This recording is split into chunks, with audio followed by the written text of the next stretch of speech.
Prove பண்ணுன்னா ஏரோப்ளேனில் உட்காந்து போகிறோம் சொல்லு.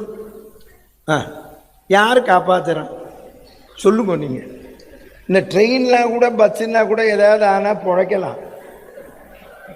இதில் வேறு இந்த பிளேனில் 10,000 ரூபா கொடுத்து டிக்கெட்டை வாங்கிட்டு அங்கே போய் நின்று உட்காண்ட உடனேயே நீங்கள் கவலைப்படாதீர்கள், நாங்கள் உங்களை கூட்டின்னு போய் கொண்டு பத்திரமா விடுவோன்னு சொல்ல மாட்டேங்கிறா. ஏதாவது ஆனால் இப்படி குதி எங்கே குதிக்கிறது?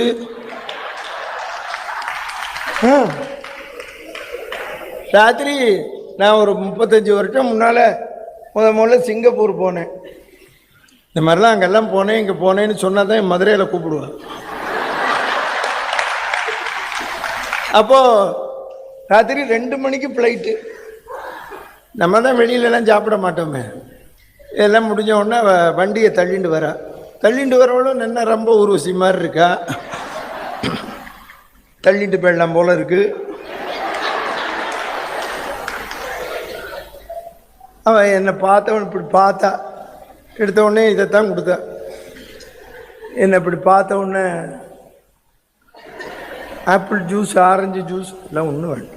பக்கத்தில் இருக்கிறவங்க கேட்டால் நீங்கள் இதுக்கு சேர்த்தா சார் பணம் கட்டியிருக்கோம்னா. அதுக்கு இப்போ என்ன பண்ணணுங்கிற உங்கள் ஷேரை வாங்கி இங்கே தள்ளுங்க. இது குடிக்கிறத விட மோசம்டான்னு. ராத்திரி 2:30 மணி கொடுக்கறதெல்லாம் சாப்பிட்றான். இது நான் கேட்டேன், எப்படிடா இறங்கிறது உனக்குன்னு. சார் நம்ம இறங்கிறது நிச்சயம் இல்லை, இறக்கிடுவோன்ட்டான்.